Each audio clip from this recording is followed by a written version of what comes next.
ये वीडियो बयबो नायगिरि नोंथांमोनखौ हैप्पी न्यू इयार होननानै बुंहरबाय।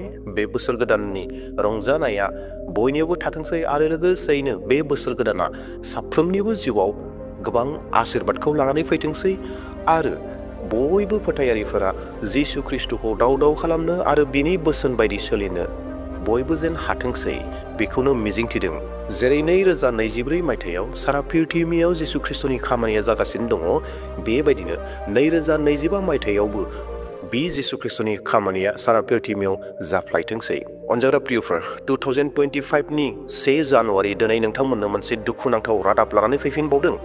बे रादाबानो जादों उरिस्सानि बालासुर होननाय जिल्लानि सिङाव जानाय मोनसे जाथाय, जेरावहाय सानै ख्रिस्टियान आइजोफोरखौ दंफाङाव खानानै बुबाय थादों आरो बिसोरखौ जय श्री राम आरो जय जगन्नाथ होननानै बुंहोदों। जि जाथाया थांनाय ख्रिस्टमासनि उनाव, डेट मिन्स 26 डिसेम्बराव जादोंमोन। बेखौ नोंथांमोननो आङो दिन्थिनो नागिरदों, नाथाय बेखौ दिन्थिनायनि सिगाङावनो आङो फंनैसो माखासे बाथ्राफोरखौ नोंथांमोननो मोनथिहोग्रोनो हास्थायदों।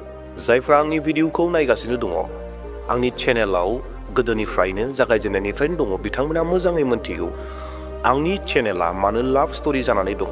बे लाभ स्ट'रि चेनेला आंनि गिबि चेनेल नङामोन, बियो गुबुननिमोन आरो बिखौ आङो दायो बाहायगासिनो दङ। नाथाय बाथ्राया जाहैबाय, जेब्ला आं बाहायदोंमोन बे लाभ स्ट'रि चेनेलनि जिथु मुं लाभ स्ट'रि होननाय, बेखौ आङो सोलायनो नाजादोंमोन, नाथाय आङो सोलायनो हायाखै। सोलायनो हायाखैमोनब्लाबो आङो लाभ स्ट'रिनि ब्रेकेटआव एबा लाभ स्ट'रि होननानै ब्रेकेटआव बाइबेल बाख्रि होननानै बानायदोंमोन, नाथाय सोलायनो हायैलाय आङो बाइबेल बाख्रिखौ उनाव दानफिननानै लाभ स्ट'रिखौनो दोनबाय थाबाय। नाथाय देग्लाय 2025 1 जानुवारि आरोबाव आङो नाजादों। दा नोंथांमोननि मबाइलाव लाभ स्ट'रियानो नुजादों ना ख्रिस्टियान रादाब आरो बोसोन होननाय नुजादों, नोंथांमोना बेखौ मोनथिसिगौ। आरोबाव आङो देग्लाय बे मुंखौ सोलायनो होननानै नाजाबावबाय, आरोबाव सोलायबावबाय। बे जादों जायाखै माखासे दिननि गेजेराव मोनथिबावसिगोन। जुदि जाबायब्लाथ' मोजांनि बाथ्रा, जायाखैब्ला माखासे साननि उनाव बे लाभ स्ट'रि चेनेलानो आरोबाव थाबाय थागोन। नाथाय आङो नाजादों जे आंनि जिथु चेनेलनि मुं बेखौ ख्रिस्टियान रादाब आरो निउस होनो होननानै अलरेडि आङो पिकचारफोरखौ बानायखानाय जाबाय। दा बेयावहाय नोंथांमोना बे मुङावनो नोंथांमोना नुसिगोन। दे दानाब्ला फैफिनदो रादाब फारसे। जे रादाबखौ नोंथांमोना दिन्थिनो नागिरदों, बे रादाबानो जाहैबाय उरिस्सानि बालासुर होननाय जायगानि, जेरावहाय सानै आइजोफोरखौ खादों, बुदों आरो बिसोरखौ जय जगन्नाथ आरो जय श्रीराम होननानै बुंहोदों गामिनि मानसिफोरा। दा मा जाहोननि थाखाय मानो बे गासै जाथायफोरा जानो मोनखो, बेखौ नोंथांमोननो भिडिअ क्लिप दिन्थिनानैनो नोंथांमोननो गावनि खोमाजों खोनाहोनो हास्थायदों। दा बेयावहाय नोंथांमोना गावनि खोमाजों खोनासंदो जे बेयाव मा जाथाय जादोंमोन, मानो जादोंमोन आरो बोरै जानानै दङ, आरो पुलिसा मा खामानि मावगासिनो दङ, पुलिसा बै बुग्राफोरखौ हमदोंना हमाखै, बेफोर गासैखौबो नोंथांमोना गावनि खोमाजों खोनासंदो आरो मेगनजों नायदो।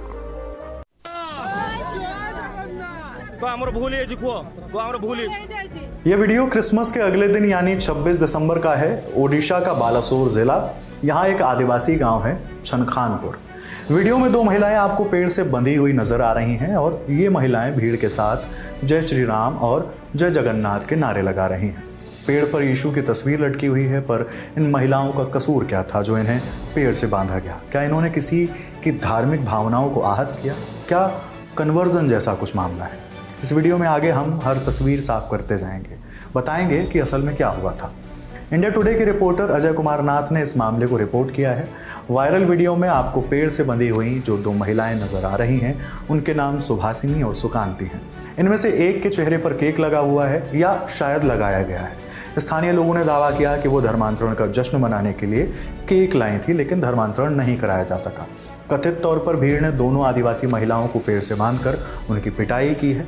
आरोप ये लगाया गया कि ये उसी गांव के एक शख्स का जबरदस्ती धर्मांतरण कर उसे ईसाई बना रही थी। यह सब कुछ तब पता चला जब घटना का वीडियो वायरल हुआ। वीडियो में पेड़ से बंधी महिलाओं के साथ साथ सफ़ेद शर्ट पहने एक शख्स भी दिखाई दे रहा है और कह रहा है कि ये महिलाएं हिंदू धर्म और संस्कृति को नष्ट करने के लिए जिम्मेदार हैं। माथे पर तिलक लगाए हुए व्यक्ति कुछ देर बाद भारत माता की जय और जय श्री राम के नारे लगाता है। इसके बाद धर्मांतरण कराने की कोशिश करने वाली दोनों महिलाओं को जय श्री राम बोलने और ये कहने के लिए मजबूर किया जाता है कि अब वो धर्म परिवर्तन नहीं कराएंगे। इसी दौरान नजदीक खड़ी एक औरत उन्हें मारती है। इस मामले में बालासोर के एसपी राजप्रसाद ने क्या कुछ बताया है, सुनिए। सर, इसमें कितने लोगों को गिरफ्त हुआ है? मतलब 4 और 3 7 आदमी को। 4, मतलब जो पीट रहे थे उनमें से कितने लोग? दोनों तरफ केस काउंटर केस हुआ है ना, एक फोर्स कन्वर्जन का केस हुआ है और एक SC/ST का केस हुआ है। ओके। तो हाँ, तो दोनों तरफ से, एक तरफ से 4 आदमी, एक तरफ से 3 आदमी को उसमें लाया गया। सर, इसमें मामला क्या है? मतलब वो हो रहा था क्या, जैसे कि बोल रहे थे कि धर्मांतरण का बात? तो मैं अब इतना एक दिन में हम कैसे बताते हैं?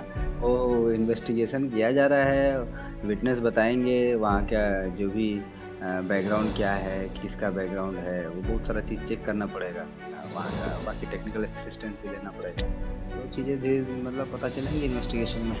बालासोर पुलिस के एसपी राजप्रसाद ने बताया है कि मामले में दोनों तरफ से FIR दर्ज की गई है। एक FIR भारतीय न्याय संहिता के अंदर जबरदस्ती धर्म परिवर्तन कराने के आरोप में दोनों महिलाओं समेत उस शख्स के खिलाफ दर्ज कराई गई है जिसका धर्म परिवर्तन करना था। दूसरी FIR भीड़ के खिलाफ अनुसूचित जाति और अनुसूचित जनजाति अत्याचार निवारण एक्ट 1989 के तहत दर्ज हुई है। इस तरह से मामले में कुल 7 लोग पुलिस की हिरासत में हैं। पुलिस के अनुसार मामले की जांच अभी जारी है। इस मामले में जो अपडेट्स आएंगे वो हम आप तक पहुंचाते रहेंगे। देखते रहिए दिलालन टॉक। अनजागा प्रियफोर नोंथांमोना बे रादाबखौ नुनो मोनबाय। बे जाहैबाय उड़िष्यानि बालासोर होननाय जायगायाव जानाय जाथाय, जेरावहाय सानै आइजोखौ समाज मानसिफोरा एबा हिन्दु धोरोमनि मानसिफोरा, बजरं दलनि मानसि, RSSनि मानसिफोरा आइजोखौ दंफाङाव खानानै दोनदों आरो दंफाङाव खानानै दोननानै केबल दंफाङाव खानानै दोनदों बे नङा, बिसोरखौ केमेरा लानायनि सिगाङावनो बुग्रोखाबाय, सिगिखाबाय। यस, आरो बेनि उनाव जबरदस्ति मा बुंहोदों? जय श्रीराम जय जगन्नाथ होननानै बुंहोदों आरो बिसोरखौ खानानै, बिसोर खानाय जि दंफां दङ बेनि सिगां गोजौआवहाय जिसु ख्रिस्टनि पिक्चारबो दोनदों। बिसोरखौ बेबायदिहै साजा होदों। जाहोनालाय मानोथो? बिथांमोना मानो खाजादों, मानो बुजादों? बिनि जाहोनानो जाहैबाय बिसोरखौ दायनिगिरि फोनांदों। मानि दायनिगिरि? बे जाहैबाय धोरोम सोलायहोनायनि दायनिगिरि। बिसोरो बे जायगायाव फैनानै सुबुंफोरखौ धोरोम सोलायहोदों होननानै। अनजाना प्रियफोर, बिथांमोननि महरखौ नायब्लानो जोङो सिनाय मोनो, महरखौ नुब्लानो सिनाय मोनो। बिसोर बुरै आइजोफोर, बिमा आइजोफोर, जायफोरा हयथ' आर'ज खालामनो फैदोंमोन ख्रिस्टियान न'खरफ्राव, जेरावहाय समाज दङ, बै रायजो दङ, बै जायगायाव हयथ' न'खरसे न'खरनि ख्रिस्टियानफोर दंमोन, जेरावहाय बिसोरो ख्रिस्टमासनि मुङै केक लानानै फैदों होनदों, केक लानानै फैदोंमोन, जेराव रंजा बाजा जानो होननानै हयथ' फैदोंमोन। बिखौनो बिसोरो धोरोम सोलाय होफैदों होननानै जबरदस्ति हमदों, बुदों। बेनो सोलिगासिनो दायो, जेरावबो सोलिगासिनो। जों माखासे दिनफोरनि, समफोरनि आवगायाव जों आसामावबो नुनो मोन्दों जे बेबायदि बाथ्राखौ बुंनायखौ, जेराव गोबां मानसिफ्रा गावनि गोसोजों जिसु ख्रिस्टखौ नाजावगासिनो दङ। जुदियो गाव गोसोजों नाजावदोंब्लाबो दुथांफोरनि बुंनाय, दुथांफोरनि खुगानिफ्राय रावा मा ओंखारो? बे जाहैबाय धोरोम सोलायहोग्रा फैदों, धोरोम सोलायहोफैदों। बेफोरबायदि बाथ्राखौसो बैसोर दुथांफोरा बाहायो। अनजाग्रा प्रियफोर, जों बयबो मोनथिगौ नङा होमब्ला? जिसु ख्रिस्टखौ नुहोनाया जबरदस्ति नुहोनो हाया, सोरनिबा गोसोखौ जबरदस्ति दबथाय होनो हाया। नाथाय जिसु ख्रिस्टखौ नुयो दद्र'नि गेजेरजों, हाम्बल नम्र जानायनि गेजेरजों, एक्सपिरियेन्सनि गेजेरजों जिसु ख्रिस्टखौ नुयो। मा एक्सपिरियेन्स बियो? जिसु ख्रिस्टनि सहाय होनाय। मा सहाय बेलाय? गोसोनि सान्ति। सोरबाया बेराम आजारफोर सोखाजानो हागौ जिसु ख्रिस्टजों, सोरबाया गोसोनि सान्तिखौ मोननो हागौ, सोरबाया एडिक्टेड जानाय जानो हागौ, जौ, सादा, बिरि, सिगारेट, ड्राग्स, गान्जा बायदि रोखोमनि जानाय लोंनाय, बेफोरबायदिनिफ्राय मुक्ति जागोन आरो बेफोरखौनो एक्सपिरियेन्स मोनो आरो बिनि गेजेरजोंसो जिसु ख्रिस्टखौ नाजावो। नाथाय दुथांफोरा मा बुङो? धोन दौलत होनानै धोरोम सोलायहोदों। बेराम सोखाजानायनि लालसा लुबैहोनानै धोरोम सोलायहोदों। गोबां रोखोमनि धोरोम सोलायहोनायनि बाथ्रा बुङो, नाथाय दिनैसिम फोरमान होनो हायाखै। नंखाय बाथ्राफोरखौल' बुंबाय थादों मेडियाफोराव, जिया नंथारा। जेरावहाय दिनैबो जोङो उड़िष्यानि बालासोराव नुनो मोन्दों सानै आइजोखौ, बुरै आइजोफोरखौ खादों, नंखायैनो बुदों, आरो बिसोरखौ जय श्रीराम जय जगन्नाथ होननानै बुंहोदों।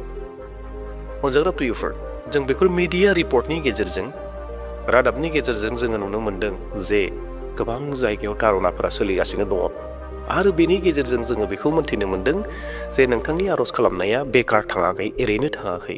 जोंनि भारताव गोबां खामानि जागासिनो दङ। दा बेयावहाय जोबनायाव आं बेखौसो खावलायनो हास्थायदों साफ्रोम नायगिरिं नोंथांमोनखौ नोंथांनि पार्सनेल प्रेयाराव आरो लोगोसे मण्डलियाव जुदि बेफोर बाथ्राखौ मोन्थियाब्ला मण्डलिनि लावखारनो मोन्थिहो, जेन मण्डलिनि लावखारा बयखौबो आर'ज खालामनो थाखाय जेन बिथोन होयो, जेन आर'जआव बोलोगोरा जायो। भारताव जिसु ख्रिस्ट'नि रायजोआ सानसे फैथों, बयबो मोन्थों। खामानि जागासिनो दङ अनजाग्रा प्रियफोर, नोंथांमोननि आर'ज खालामनाय, जोंनि आर'ज खालामनाया खामानि जागासिनो दङ जे बेयावखायनो गोबां जायगायाव जिसु ख्रिस्ट'नि बोसोना सहैदों आरो तारनाफोरा गोबांनिख्रुइ गोबां जागासिनो दङ। दे अब्ला प्रियफोर, इयुननि समाव मोनसे गोदान भिडिअ लानानै फैफिनबावसिगोन। दिनैनि बे बोसोर गोदाना बयनिबो जिउआव आशीर्बाद लाना फैथों। साफ्रोमबो बर' ख्रिस्टियानफोरा जिसु ख्रिस्ट'नि बोसोन बायदि सोलिनो हाथों, बेखौनो मिजिं थिनानै आंनि भिडिअखौ दिनै बेसेयावनो दोनथ'नोसै। नाथाय दोननायनि सिगां बेखौबो खावलायलांनो हास्थायबाय, सोरबा जुदि चेनेलखौ साबस्क्राइब खालामाखैब्ला साबस्क्राइब खालामदो आरो लोगोसे मोनसे लाइक होदो आरो नोंथाङा सानोब्ला बेखौ शेयार खालामदो। दे अब्ला प्रिय, दिनैनि भिडिअखौ बेयावनो दोनथ'नोसै। Thank you.